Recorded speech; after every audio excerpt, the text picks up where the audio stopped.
জানিকপের প্রতিষ্ঠাতা চেয়ারম্যান, রংপুর বিশ্ববিদ্যালয়ের সাবেক উপাচার্য professor doctor Nazmul Ahsan Kalimullah. Doctor Nazmul Hasan Kalimullah, আপনাকে স্বাগত জানাচ্ছি এবং অবশ্যই ঈদ মোবারক। ঈদ মোবারক। জি, যেহেতু ঈদের পূর্বক্ষণেই বাংলাদেশের বেশ রাজনৈতিক অঙ্গনে একটা তোলপাড় চলছে প্রধান উপদেষ্টার ভাষণকে কেন্দ্র করে। সেই ভাষণে কি কি উল্লেখ করেছেন আপনি নিশ্চয় জানেন। নির্বাচনের টাইম ফ্রেম থেকে শুরু করে করিডর ইস্যু, বন্দর ইস্যু, আরো নানান বিষয়ে তিনি কথা বলেছেন। আপনার কাছে আমার প্রশ্ন হচ্ছে যে, প্রথমেই যদি নির্বাচন নিয়ে প্রশ্ন করে, এপ্রিলে যে টাইম ফ্রেমের কথা তিনি উল্লেখ করলেন, কি হবে না হবে আমরা জানি না, সেই সময় নির্বাচন কতটা সুষ্ঠু পরিবেশে হতে পারে, কিন্তু তার এই বক্তব্যের উপরে রাজনৈতিক দলগুলো কতটুকু আস্থা রাখতে পারে, অথবা আপনি একজন রাজনৈতিক বিশ্লেষক হিসেবে কতটুকু আস্থা রাখছেন? ধন্যবাদ। দেখুন, আমরা যখন স্কুলে পড়তাম তখন এপ্রিলের 1 তারিখে আমরা খুব মজা করে এপ্রিল ফুল করবার চেষ্টা করতাম সবাইকে। অর্থাৎ এপ্রিল মাস হচ্ছে বোকা বানানোর মাস, এবং এর সঙ্গে কোন কোন ইসলামী পণ্ডিত আবার মুসলিম নিধনের বিষয়টাও নিয়ে আসে। এখন যেহেতু প্রফেসর ইউনূসের ধর্মান্তরিত হওয়ার একটা বিষয় ফোরফ্রন্টে চলে এসছে, যখনই আপনি পাবলিক লাইফে আসবেন আপনার পার্সোনাল কোনো বিষয় আর থাকবে না। Your public figure, public man. তো তিনি ভেড়াকে যখন বিয়ে করেছিলেন শর্ত সাপেক্ষে, অর্থোডক্স খ্রিস্টান হয়ে, আমার জানা মতে, এবং বাংলাদেশবাসী বলুন বিশ্ববাসী বলুন, কেউ তাকে কখনো হজে যেতে দেখেনি। এবং এবার একটা সুবর্ণ সুযোগ ছিল, যেহেতু তিনি রাষ্ট্রীয় দায়িত্বে আছেন, সেই কারণে সরকার প্রধান হিসেবে তার নেতৃত্বে যদি একটি হজ কাফেলা যেত তাহলে জনগণের সকল সন্দেহ দূরীভূত হতো। কিন্তু তিনি তা পরিহার করলেন। তার বদলে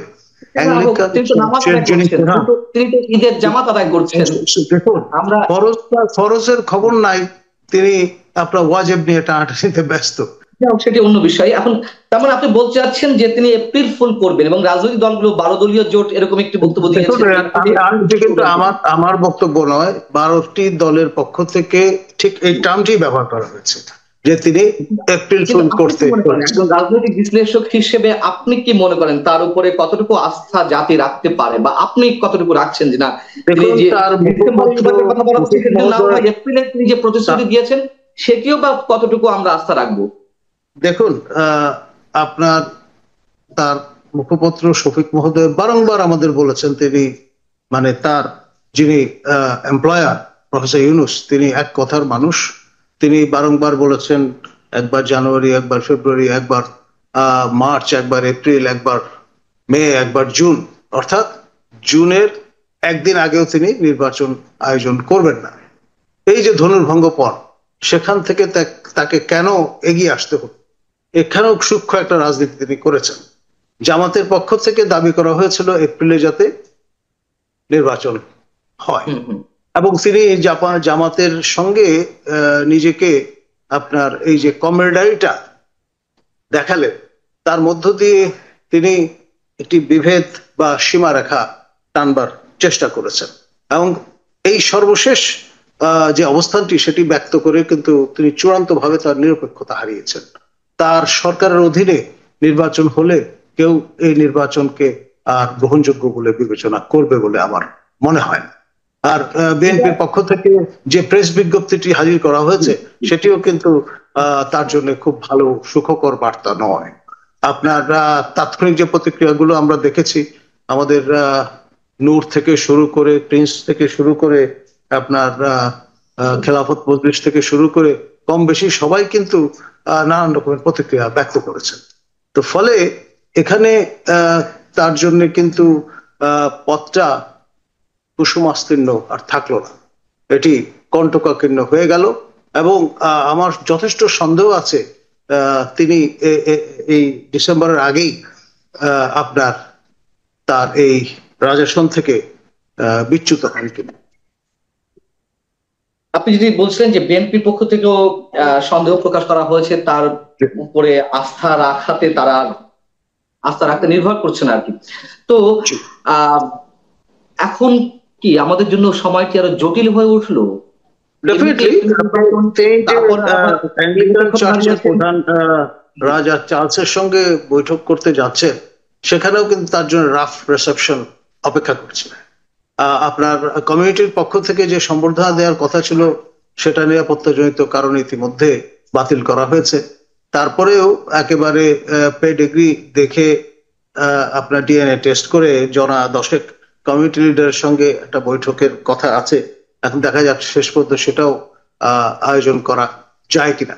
এখন এই যে দলীয়ত্ব, এই ধরনের দলীয়ত্বের অবস্থায় এর আগে কোনো সরকার বা রাষ্ট্রপ্রধান করেছেন বলে আমার মনে হয় না। সিকিউরিটি ইস্যু এর পিছনে শো করা হচ্ছে, এর পিছনে কি অন্য কোনো পলিটিক্যাল কোনো কারণ থাকতে পারে, বা রাষ্ট্রের অন্য কোনো সমস্যা লন্ডনে? দেখুন, মানে একটি বিশ্বস্ত সূত্রে এটাও জানা গেছে যে আমাদের বিএনপির কর্ণধার লন্ডন প্রবাসী তারেক জিয়া তিনিও কিন্তু আপনার অনাগ্রহ দেখিয়েছেন প্রফেসর ইউনূসের সঙ্গে বৈঠক করবার ক্ষেত্রে। কারণ হচ্ছে যেই লোক সবাইকে ব্যবহার করতে ওস্তাদ, গরিব মানুষের পকেট থেকে চিপে পয়সা বের করবার কৌশল যিনি আবিষ্কার করেছেন, তিনি তারেক জিয়ার মতো ব্যক্তিত্ব, যিনি লড়াকু একজন তরুণ তুর্কি থেকে শুরু করে আজকে পরিণত বয়সে এসছেন, তাকে পর্যন্ত কায়দা করে বিক্রি করে দেন কিনা। সেক্ষেত্রে বিএনপির পক্ষ থেকে আরো একটি অভিযোগ জানানো হয়েছে যে তিনি রাজনৈতিক ভব্যতার সীমা লঙ্ঘন করেছেন। এই বিষয়টিকে আপনি কিভাবে মূল্যায়ন করবেন? আমি যেটি বলবো যে অনির্বাচিত ব্যক্তি হয়েও তিনি যেভাবে এই চট্টগ্রাম বন্দর ইস্যুতে যারা প্রতিবাদ করবেন, বাধা দেবেন, তাদের প্রতিহত করবার ঘোষণা দিয়েছেন, আহ্বান জানিয়েছেন। এখন জনগণের বিরুদ্ধে নিজেকে দাঁড় করানোর যে ইন্টেন্ট বা এরাদা তিনি ব্যক্ত করেছেন, তার মধ্য দিয়ে তিনি কিন্তু নিজেকে গণধিকৃত একটি অবস্থানে দাঁড় করাবার চেষ্টা করেছেন, যা কখনোই কাম্য হতে পারে না। একটি অবাধ, সুষ্ঠু, নিরপেক্ষ নির্বাচন তিনি উপহার দিতে পারবেন, বা সেই সরকার উপহার দিতে পারবে যেটি শতভাগ নিরপেক্ষ। আপনার প্রফেসর ইউনূসের যে স্বপ্নের রাজনৈতিক দল, যেটি ক্রমে আপনার বেড়ে উঠছে, সেই দলের জন্যে তিনি আপনার আরো 4 মাস বাড়িয়ে নিলেন দল গোছানোর প্রয়োজন। এখন পরে আবার সেই স্পেনের মুসলিম নিধনের কায়দায় তিনি যদি এপ্রিল ফুল কার্যকরী করেন, তখন তো নির্বাচন ট্র্যাকচ্যুত হয়ে এমন জায়গায় চলে যাবে যে গৃহযুদ্ধ হয়ে দাঁড়াবে আপনার অনিবার্য বাস্তবতা। এখন এই যে যুদ্ধের হুমকি তিনি দিচ্ছেন চট্টগ্রাম বন্দর ইস্যুতে, এখন ভাবটা এরকম যে চট্টগ্রামের সন্তান তিনি, সেই কারণে চট্টগ্রাম তার বাবার দেশ, তিনি যা ইচ্ছা তাই করতে পারেন। আমাদের এই চট্টগ্রামের বাইরে যাদের বাড়ি, তাদের কোনো কিছু বলবার নেই। ভাবটা এইরকম, এটা মৌরুষি পাট্টার মতো হয়ে দাঁড়িয়েছে তার কাছে। তিনি যে কোনো মূল্যে আপনার করিডোর প্রদান করবেন, যে কোনো মূল্যে চট্টগ্রাম বন্দর বিদেশিদের হাতে তুলে দেবেন, এবং এটা নিয়ে তিনি কোন রকমের ছাড় দিতে রাজি নন। আসলে মূল বিষয়টা হচ্ছে তাকে যারা ক্ষমতায় বসিয়েছে তাদের এজেন্ডা বাস্তবায়ন তার লক্ষ্য, এবং তিনি যদি সেটি ডেলিভার করতে না পারেন, ডেফিনেটলি তার এমপ্লয়ার যারা, তারা তাকে সেখানে হয়তো দেখতে চাইবে না।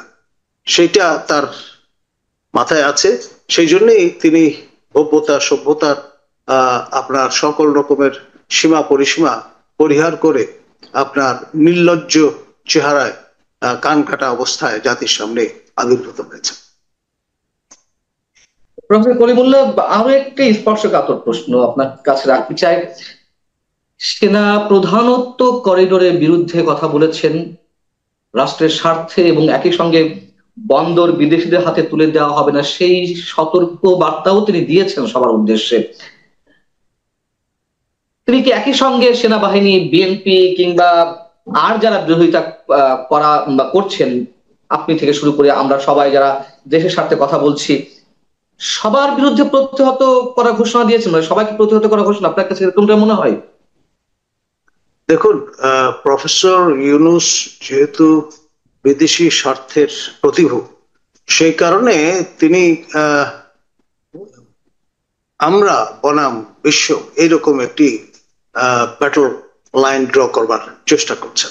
আমাদের মাননীয় সেনাপ্রধান জেন্টলম্যান পা এক্সেলন, এবং সেই পারিবারিক ট্র্যাডিশন আছে বলেই তিনি কিন্তু আজকে দুপুরে সস্ত্রীক আপনার মাননীয় প্রধান উপদেষ্টার সঙ্গে ঈদের সৌজন্য সাক্ষাৎ করতে গিয়েছেন, এবং তার দিক থেকে ইটস এ গুডউইল জেস্চার। তারপরেও যদি প্রফেসর ইউনূস ট্র্যাকে না আসেন, তাহলে আসলে সবার জন্যই সেটি হবে রীতিমতো অনাকাঙ্ক্ষিত নাজুক একটি পরিস্থিতি। আপনার কাছে আমার শেষ প্রশ্ন, ঈদের পরে অনেক ধরনের কানাঘুষা চলছে, টার্বুলেন্ট সিচুয়েশন তৈরি হবে দেশে, একটা অস্থিতিশীল অবস্থার মধ্যে বাংলাদেশ যেতে চলেছে খুব শিগগিরই। আপনি কি এমনটা মনে করছেন, নাকি এগুলো সব গুঞ্জন কিংবা রিউমার, প্যানিক সৃষ্টি করার মতন কিছু? দেখুন, আজ পর্যন্ত এই সরকার প্রায় 10 মাস পার করেছে, যাবতীয় যা কিছু বলেছে তাই করেছে, এবং তার উপদেষ্টা পরিষদের পক্ষ থেকে মাহফুজ মহোদয় তো গৃহযুদ্ধের আগাম বার্তা দিয়েই রেখেছেন। সুতরাং এই ঈদুল আজহার পর, এই ছুটির পরে যে সময়টা, সেটি আমার মনে হয় খুবই ঝঞ্ঝা বিক্ষুব্ধ একটি সময় আমাদের অতিক্রম করতে হবে, এবং এই যুদ্ধে হয় প্রফেসর ইউনূস গদিচ্যুত হবেন, এবং আপনার একটি অবাধ, সুষ্ঠু, নিরপেক্ষ নির্বাচন উপহার দেওয়ার উপযোগী একটি নিরপেক্ষ সরকার ক্ষমতায় আসবে, নতুবা আমাদের একটি যেটাকে বলে ইলেকশন ইঞ্জিনিয়ারিং প্রত্যক্ষ করতে হতে পারে। ইলেকশনের নামে দেখা যাবে যে এই 21st সেঞ্চুরির সবচেয়ে বড় ফার্স আমাদের প্রত্যক্ষ করতে হচ্ছে। আমরা চাইব দেশ লাইনচ্যুত না হোক, ট্র্যাকে থাকুক, এবং এই কোন কোন দলের নেতৃবৃন্দের ভাষায় এই সিন্ধাবাদের বুড়ো দত্ত, বিশেষ করে আমাদের বিএনপির জ্যেষ্ঠ নেতা মির্জা আব্বাস, তিনি বলেছেন, এই তুলনাটি দিয়েছেন যে সিন্দাবাদের বুড়ো যাতে আমাদের ঘাট থেকে নেমে যায়, জাতি পরিত্রাণ পায়। আপনি এই মুহূর্তে যে কথাগুলো বললেন তার মধ্যে তিনটি বিষয়, একটি হচ্ছে যে ডক্টর ইউনূস গদিচ্যুত হতে পারেন সেই সম্ভাবনা রয়েছে, আরেকটি হচ্ছে যে তিনি অবস্থায় থেকে একটা ইঞ্জিনিয়ারিং এর মধ্য দিয়ে একটা ইলেকশন তিনি করতে পারেন, আরেকটি বলেছেন যে একটা নতুন সরকার আসতে পারে। তিনটেই কাছাকাছি। একটা হচ্ছে ইলেকশন ইঞ্জিনিয়ারিং করলে তিনি, তার বিরুদ্ধে জনরোষ তৈরি হবে, সেখান থেকে তার গদিচ্যুত হতে পারে, আবার সেখান থেকে তোমার নতুন সরকার গঠন হতে পারে। আপনি কি আরেকটু ক্লারিফাই করবেন আমাদেরকে যে কি হতে যাচ্ছে, মানে অদূর ভবিষ্যতে প্রথম অন্তর্বর্তী সরকার আমাদের একটি সেরা নির্বাচন উপহার দিয়েছিল জাস্টিস শাহাবুদ্দিনের নেতৃত্বে, এবং 90 দিনের মাথায় তারা সমস্ত কাজকর্ম সেরে যে যার বাড়ি ফিরে গিয়েছিলেন। এখন দ্বিতীয় অন্তর্বর্তী সরকার আপনার এই নির্বাচনের দোহাই দিয়ে আপনার একের পর এক বিভিন্ন অজুহাত হাজির করে 10 মাস তো পার করে দিয়েছেন। একজন শিশু ভূমিষ্ঠ হওয়ার জন্য 10 মাসের বেশি সময় লাগবার কথা নয়। সেখানে মনুষ্য সন্তান যেখানে জন্ম লাভ করতে পারে 10 মাসে, সেখানে তিনি কিন্তু একটি নির্বাচন এমন সময়ে করবার ঘোষণা দিলেন যেটি রীতিমতো অসম্ভব। সুতরাং এই রকমের মুখে শেখ ফরিদ বগলি ইট রেখে যার চলা, পথ চলা, তার ব্যাপারে আসলে ন্যূনতম আস্থা কারো রাখবার কথা নয়। আমরা চাইব তৃতীয় অন্তর্বর্তী সরকার গঠিত হোক এবং জাতি পরিত্রাণ পাক। আপনি বলছেন দ্বিতীয় একটি বিকল্প সরকার গঠিত হোক, তাদের মাধ্যমে নির্বাচনটি হোক, এটি আপনার প্রত্যাশা, অর্থাৎ একেবারেই নিরপেক্ষতা হারিয়েছেন আমাদের প্রধান উপদেষ্টা। তাতে কোনো সন্দেহ আছে বলে মনে হয় না। জি, এবং তিনি যে বক্তব্যগুলো সেগুলো যদি আপনি একটু ফ্রেমে নিয়ে আসেন, তিনি বলেছেন যে নতুন দলটিকে সময় দেওয়া দরকার। এখন নতুন দল তো তার আশীর্বাদ পুষ্ট দল, এটা নিয়ে কারো যদি সন্দেহ থাকে তাহলে বুঝতে হবে যে আমরা এখনো অপরিপক্ক রয়ে গেছি। তাহলে আমি যদি একটু কনসাইজ করি, আপনার আশঙ্কার জায়গাটি কি এখানে যে তিনি গদিচ্যুত হচ্ছেন, নতুন একটা সরকার আসছে, তাদের অধীনে নির্বাচন হবে, নাকি তিনি মানে একটা প্রপার ট্র্যাকে উঠে নির্বাচনটি করতে পারবেন? দেখুন, এটি হচ্ছে সময়ের দাবি। আপনি একবার যখন আপনার জ্যাকেল চেহারাটি দেখিয়ে ফেলেন, তারপরে কারো আর আস্থা থাকবার কথা নয়। এখন তিনি একটার পর একটা গিমিক হাজির করছেন। এই শতাব্দীর সেরা বাজিকর হিসেবে ইতিমধ্যে নিজেকে প্রতিষ্ঠিত করে ফেলেছে। আর যাই হোক, মানুষ জাদুকর বা বাজিকরের দ্বারা চমকিত হতে পারে, কিন্তু কখনোই আস্থা স্থাপন করে না। আর এই ব্যাপারে আমাদের ধর্মীয় নিষেধ আছে। এই পবিত্র ঈদুল আজহার দিনে আমি সে বিষয়টাও সবাইকে স্মরণ করিয়ে দেব। বিএনপির সম্পর্কেও নানান ধরনের আলোচনা আছে, যে অনেকে বলেন যে শেষমেশ বিএনপি হয়তো যেদিন নির্বাচন দেবে সেটিই মেনে নেবে শেষমেশ, এগুলো হয়তো স্রেফ হুঁশিয়ারি বা হুঙ্কার ছাড়া হচ্ছে। এই কথাগুলোর কি কোনো বাস্তবতা আছে? দেখুন, বাংলাদেশের সবচেয়ে বড় সক্রিয় রাজনৈতিক দল বিএনপি নানান চড়াই উতরাই পেরিয়ে আজকে এই অবস্থাটায় এসছে। এবং আপনার বেগম জিয়া সবচেয়ে বড় আপনার শ্রদ্ধার আসনটি তিনি তৈরি করতে পেরেছেন আপসহীনতার কারণে।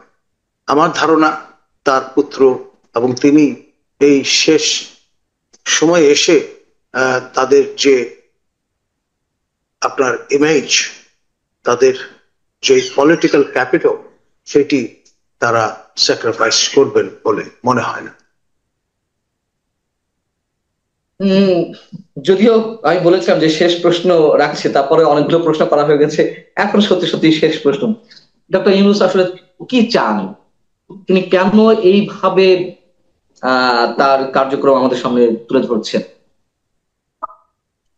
দেখুন, তিনি আপনার নানান কায়দায় আপনার তারকে যেই কারণে ক্ষমতায় বসানো হয়েছে, অর্থাৎ আন্তর্জাতিক শক্তি নিচয়ের যেই চার্টার অফ ডিমান্ড, তা ফুলফিল করে এবং পরবর্তী ধাপে উন্নীত হতে চান। আপনার গুতারেস মডেলটা তার জন্য অ্যাপ্রোপ্রিয়েট। গুতারেস মহোদয় আপনার পর্তুগালের পররাষ্ট্রমন্ত্রী ছিলেন, পরে প্রধানমন্ত্রী হয়েছেন, এখন জাতিসংঘের মহাসচিব, এবং তার বিদায় পরে সেই জায়গাটায় যদি প্রফেসর ইউনূস নিজেকে সংস্থাপন করতে পারেন, তাহলে লজিক্যালি সেটাই হবে তার জন্য সঠিক পদক্ষেপ। এবং সেই লক্ষ্যে তিনি চেষ্টা করবেন বিভিন্ন কারণ অজুহাত দেখিয়ে সংস্কার বলুন, বিচার বলুন, তারপর আপনার সমৃদ্ধি বলুন, এইসব অজুহাতে আপনার গুতারেসের টেনিয়রের পুরোটা সময় কাটিয়ে দেওয়ার চেষ্টা করবেন। অনেক ধন্যবাদ, অনেক ধন্যবাদ প্রফেসর ডক্টর নাজমুল হাসান করিমুল্লাহ আমাদেরকে সময় দেওয়ার জন্য। ঈদের এই দিনটিতেও আমাদেরকে খুব অপ্রিয় বিষয়ে কথা বলতে হচ্ছে, এটা আমাদের জন্য দুর্ভাগ্য। তারপরেও আপনাকে ধন্যবাদ আমাদের সঙ্গে যুক্ত থাকার জন্য। ভালো থাকুন। দর্শক, শেষ করছি আমরা। নিশ্চয়ই আপনার কথা ভাবতে চাই না, ডক্টর নাজমুল হাসান কলিমুল্লাহ বলেছেন যে এর থেকে বেরিয়ে আমাদের পরিত্রাণের পথটি খুঁজে নিতে হবে। সেই পথটি যদি ডক্টর মোহাম্মদ ইউনূস নিজে দেখিয়ে দিতে চান, ওয়েলকাম। আমরা হয়তো তেমনটাই আশা করতে পারি, আমরা নেগেটিভ কিছু উচ্চারণ করতে চাই না। ভালো থাকুন সবাই, আল্লাহ হাফিজ।